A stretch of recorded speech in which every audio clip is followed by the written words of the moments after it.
Once installation is complete, you are ready to launch Jupyter Notebook.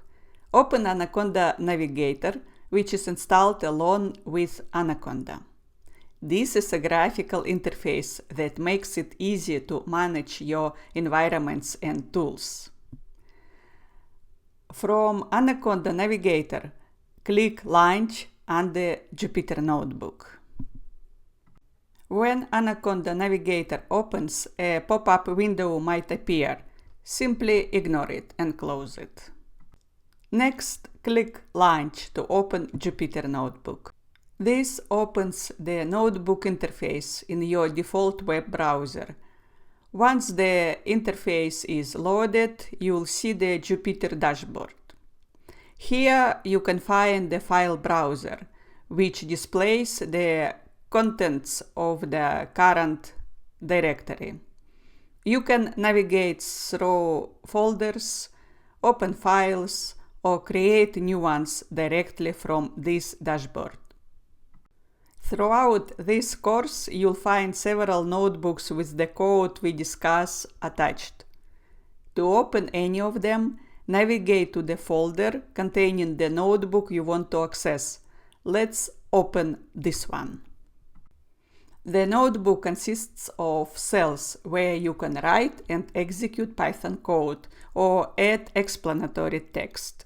Each cell can be run individually, allowing you to test and modify your code interactively.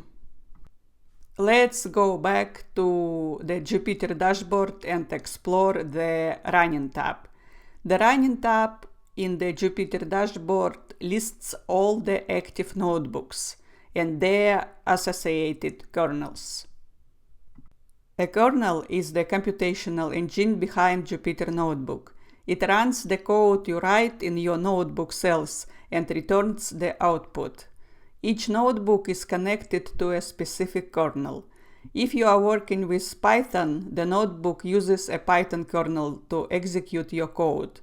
The kernel also maintains the notebook's state, which means it remembers the variables, functions, and data you've defined until it's restarted or stopped. Each notebook has its own kernel, and shutting down a kernel stops code execution. You can shut down a kernel for a specific notebook, or you can shut down all kernels at once by clicking on Shut Down All. Let's create a new notebook in the Files tab in Jupyter Notebook. The Files tab displays your current working directory. Click the New button in the top right corner. From the drop-down menu, choose Notebook. Select a kernel, Python 3. A new notebook will open in a separate tab, ready for coding. You can add a new cell by pressing the plus button on the menu bar. Press A to insert a cell above the selected cell. Press B to insert a cell below the selected cell. Press D twice to delete the selected cell, or press X to delete the selected cell. Note that you must select the cell for these operations. Do not enter the cell's editing mode, otherwise you'll just type these letters inside the cell. To select the entire cell, click the left area next to it. Click the Run button on the menu bar to execute an individual cell. Alternatively, press Shift plus Enter to run the selected cell. You can also press Command plus Enter on macOS or Ctrl plus Enter on Windows Linux to run the current cell. In Jupyter Notebook, you can set a cell's type using this drop-down menu. The options are Code, Markdown, and Raw. Code is the default cell type. It allows you to write and execute Python code or code in another kernel you are using. When you run a code cell, the output appears below it. Markdown cells are used for writing formatted text using Markdown syntax. You can include headings, bold italic text, inline code, lists, tables, images, and LaTeX equations. Running a Markdown cell renders the formatted text instead of executing code. A raw cell is left unprocessed by Jupyter. It is mainly used for including plain text or content that should not be formatted or executed. It can be useful when exporting notebooks to other formats like LaTeX or restructured text. Let's talk about the kernel menu. The kernel menu in Jupyter Notebook provides various options for managing the execution of code. Interrupt kernel stops the currently running code execution, which is useful when a cell takes too long to execute or gets stuck in an infinite loop. Restart kernel restarts the Jupyter Notebook kernel, effectively clearing the memory and variables. This is useful when you want to refresh the environment without affecting the code cells. Restart kernel and clear outputs of all cells. Restarts the kernel and removes all the output displayed in code cells. This can help clean up the notebook before sharing or rerunning the code from scratch. Restart kernel and run up to selected cell restarts the kernel and executes all the cells up to the currently selected one. Restart kernel and run all cells, restarts the kernel and runs all the code cells sequentially. Reconnect to kernel tries to reconnect to the existing kernel if the connection is lost.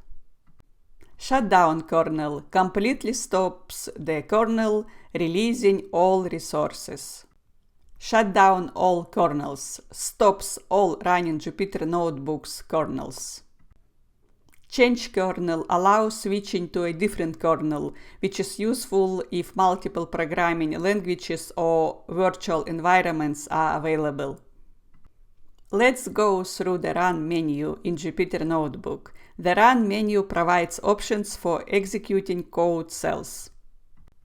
Run selected cell executes the currently selected cell and moves to the next one. This is the most used option. Run selected cell and insert below. Runs the selected cell and automatically inserts a new cell below it. Useful for quick sequential execution while adding new content. Run selected cell and do not advance. Runs the cell but keeps the cursor in the same cell instead of moving to the next one. Run selected text or current line in console. If you have selected a portion of code inside a cell, this runs only the highlighted part. If nothing is selected, it runs the entire current line in the console. We can execute multiple cells. Run all above selected cell runs all the cells that appear before the currently selected one. Run selected cell and all below execute the selected cell and every cell that follows. Render all markdown cells. Convert some all markdown cells into formatted text. This is useful when updating text-based documentation in the notebook. There are options for executing all cells in the notebook. Run all cells runs every cell in the notebook from top to bottom. Restart kernel and run all cells restarts the kernel, clearing all variables, and then executes all cells from the beginning, ensuring a fresh and clean execution.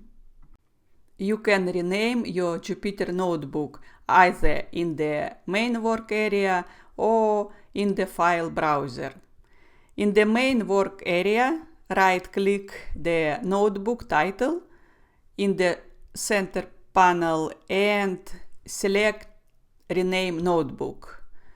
In the pop-up window, enter a new name and click Rename. The File tab in Jupyter Notebook provides various options for managing files. You can open, download, rename, duplicate, and delete files.